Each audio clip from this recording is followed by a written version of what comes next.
এখানে মাংসটা নিয়ে আসলো বাজার থেকে, আর এখানে মূলো, আলু, বেগুন, আর তার সঙ্গে যাবে বড়ি দিয়ে একটা তরকারি হবে। আর এখানে আগাতে ভাতটা ফুটছে, তার মধ্যে কিন্তু পালং শাকও যাবে। তো ভাতটা নামানোর মধ্যে আমার তরকারিটাও হয়ে গেছে, আমি তরকারিটা বানালাম। এইদিকে মা মাংসটা করলো, করে আমাকে কষা এক পিস দিয়েছিল।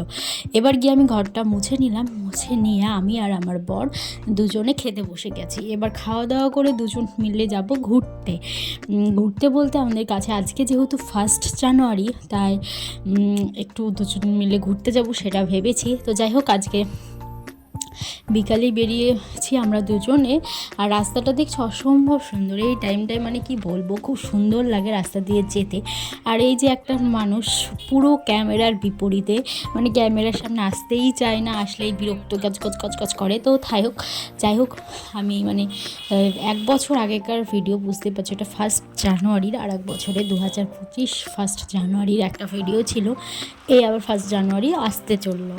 তো যাই হোক, ভিডিওটা কেমন লাগলো বলো কিন্তু এখান থেকে এইটুকু। তারপরে আমরা সোজা চলে গেলাম পার্কে গিয়ে দেখছি মমতার সাইকেলে ভর্তি, হয়তো সাইকেল দেওয়া হবে কিছুদিনের মধ্যে, বাচ্চারা খেলছে। জায়গাটা না অদ্ভুত সুন্দর লাগে, প্রচুর, অনেকবার এসেছি, কি ঘুরবো কি বসবো, তাই আর বেশিক্ষণ বসা হয়নি। একটু মিনিমাম এদিক দিয়ে গিয়ে ওদিক দিয়ে একটা রাউন্ড মেরে বাড়ি চলে এসেছিলাম।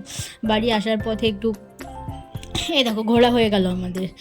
তো চলো, আর আমার দোলনাটায় চড়তে খুবই পছন্দ, কিন্তু কি করব বলো, বাচ্চাদের জিনিস বাচ্চারাই চড়ছিল, ফাঁকা ছিল না যেহেতু। আর ওখানে গিয়ে দাঁড়িয়েও কোনো লাভ নেই, সন্ধ্যাও হয়ে গেল। তো বললাম তো চলো বাড়ি যাওয়া যাক। তো বাড়ির পথে আমরা রওনা দিয়ে নিয়েছি। আর একটা খুব সুন্দর, আমরাও কিন্তু এখানেই সাইকেল নিতে এসেছিলাম আমি যখন ক্লাস 9-এ পড়ি, তাও তোমার 2015 কি 16 সালে, না 17 এরকম হবে, যাই হোক। তো ওরকম ওই সালে আমরা শিকারপুরে গিয়েছিলাম সাইকেল আনতে।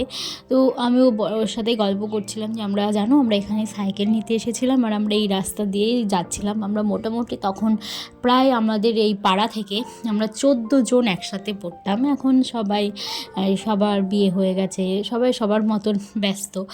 তো খুব আনন্দ করেছিলাম। আর আমার একটা বান্ধবীর বাবা গিয়েছিল তো আমাদের সাথে, তাছাড়া আমরা 14 জন মিলেই গিয়েছিলাম ওখানে সাইকেল আনতে। খুব সুন্দর একটা অভিজ্ঞতা ছিল সেই দিনটার। আর আসার সময় মায়ের মন্দিরে মাকে একটু দর্শন করে বাড়ির দিকে রওনা নিলাম।